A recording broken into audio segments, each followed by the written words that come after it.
Hi everyone, it's Ren here.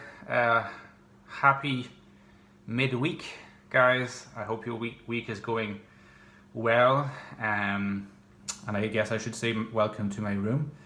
I wanted to share some observations on some topic that actually came to mind as I was going for a walk yesterday, and it sort of drifted off my mind, and it came back during the long walk I took today. And it is that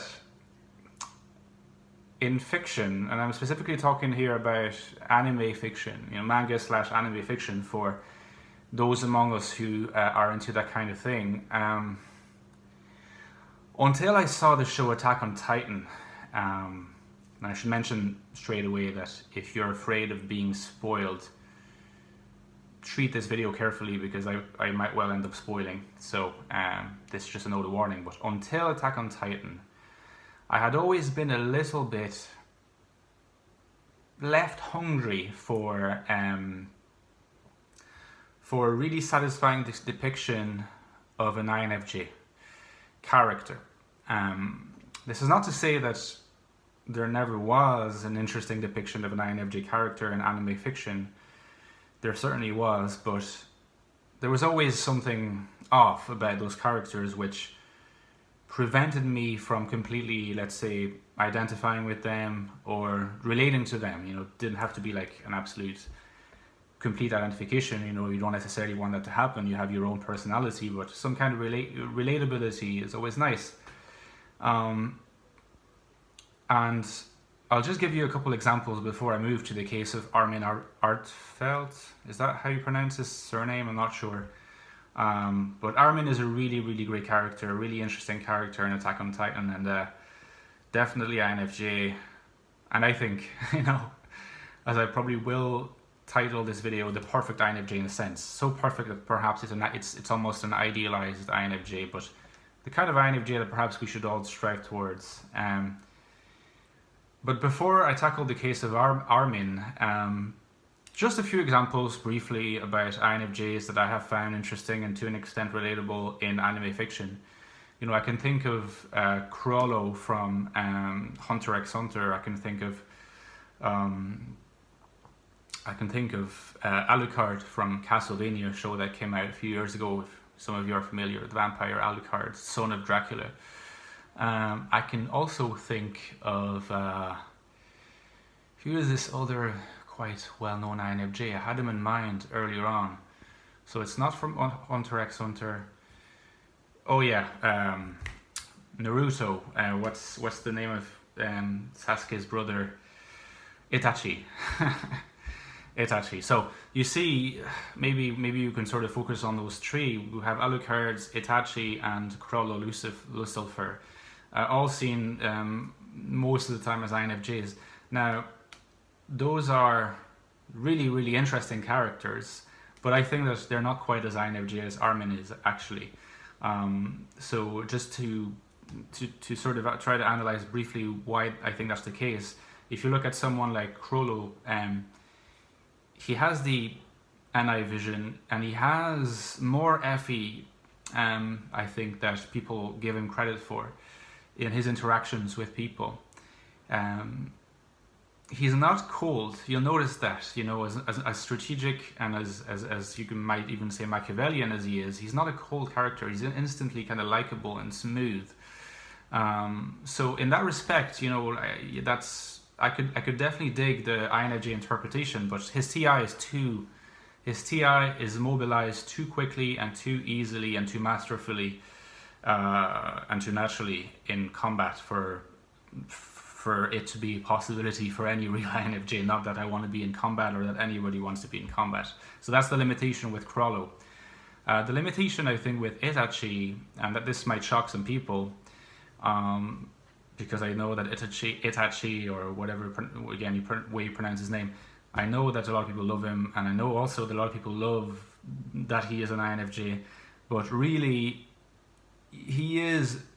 I'm very happy to concede that his most likely type is easily INFJ, so we can agree on this, but he's not perfectly representative, I think, of INFJs, because in his case, I think that his FE is a little bit his FE looks like an INFJ's FE in mythological descriptions of INFJ online.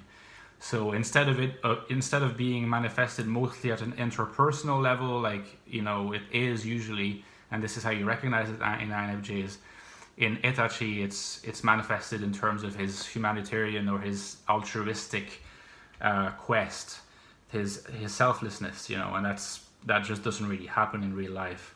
But conversely, in interpersonal relations, he tends to be quite cold and quite measured in a way that an INTJ would be more so than an INFJ. An INFJ would be more emotionally expressive, quite simply.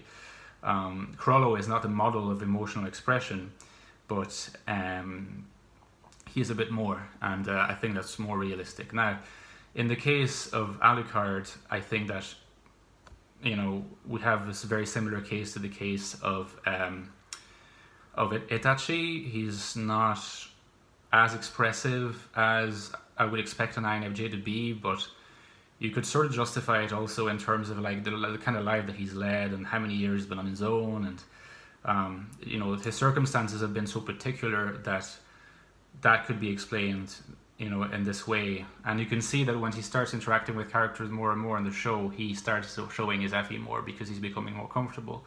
And you can really see at that point he's a feeler. He doesn't have much TE either, so he couldn't be an INTJ.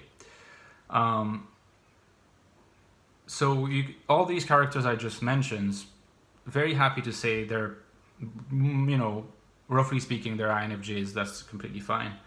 In the case of Armin, though, and this is the meat of the video, you've had to wait for nearly 7 minutes.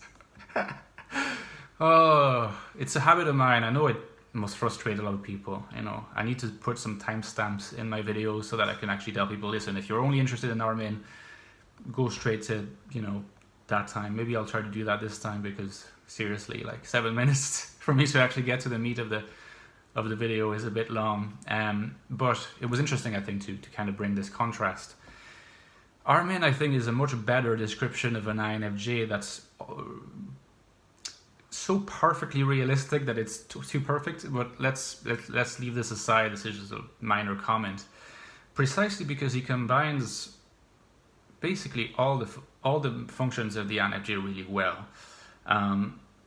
If we begin with inferior SE, there's not a lot of direct evidence of it in Attack on Titan, but it still is, I think, nicely brought forward by the idea that essentially he's very much intellectual. He's immersed in his vision, and he doesn't really excel at immediate engagement with sensory reality, as exemplified by the fact that he's not really a fighter, and only by dint of his great courage does he manage to engage in fighting.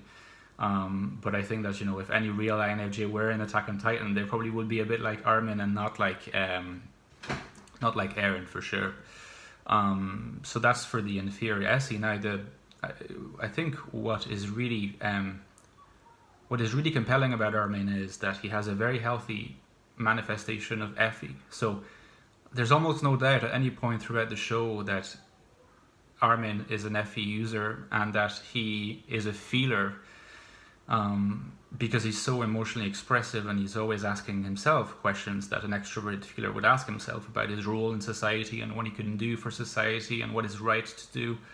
And he has a need to discuss it. So he has this duality between having a lot of these internal monologues and his need also to express himself to his friends and to others and get some feedback. He has this uncertainty about where he should stand exactly, and he only gains the confidence to carry through with his convictions and vision, and he really does admirably, but he requires feedback from his friends. That's where he gets the final push to actually achieve what he's capable of achieving, and that's very indicative of FE. But at the same time, he's still very much a TI user. You can really see it in the way that he approaches strategies, because he's a very good strategist, but let's not forget that his what distinguishes him from someone like Irwin, and I think the show is fantastic in sort of like bringing this difference to fruition in the choice by Levi to choose to revive Armin and not Irwin, is that Armin has more of a long-term vision because he's an NI user, whereas Irwin is a T dominant. He's an NI user, but he's not an NI dominant like Armin is. So he has a very specific, goal-oriented approach. He's fantastic as a military strategist, as a leader of men to get to the cellar. But as the show explains, it's not clear, or as the show implies, it's not clear exactly where he's going after that. Is because his TE just like latched onto this cellar, and for all the reasons that he has of wanting to know what's in the cellar and legitimizing his father's research and etc. But it's not an expansive vision like an NI Dom would have, where it just looks a lot beyond a specific case, state of affairs that you want to achieve. Like concrete state of affairs, want to achieve it. TE Dom is great for that. But if you want to have like something that has to do with what humanity wants, what the world as a whole could be like, I think that an NI Dom would be better at identifying this and as keeping his sights on that and steering others towards that. And Armin is really the answer.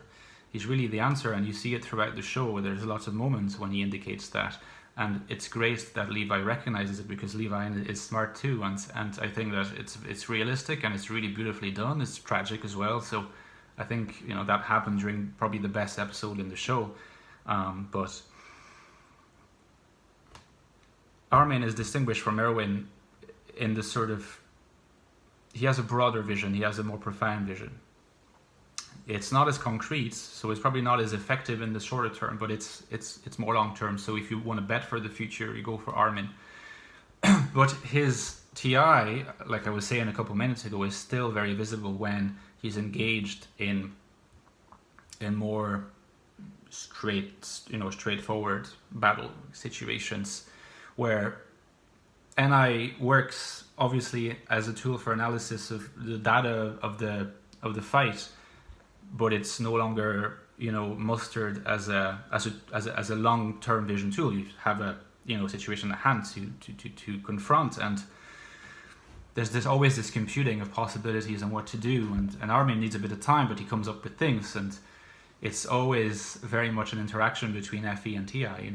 What can I do for others, and how can I bring it about? And he gets sometimes these great NI insights that happen, but there is not a lot of FI in Armin, and that's why I think that in some sense, everybody who doubts whether they're INFP or INFJ really maybe should just watch Attack on Titan and look at Armin specifically, because it's not completely clear, the very first episodes of the show, whether he's an INFP or an INFJ, but as the show progresses, it becomes really quite clear.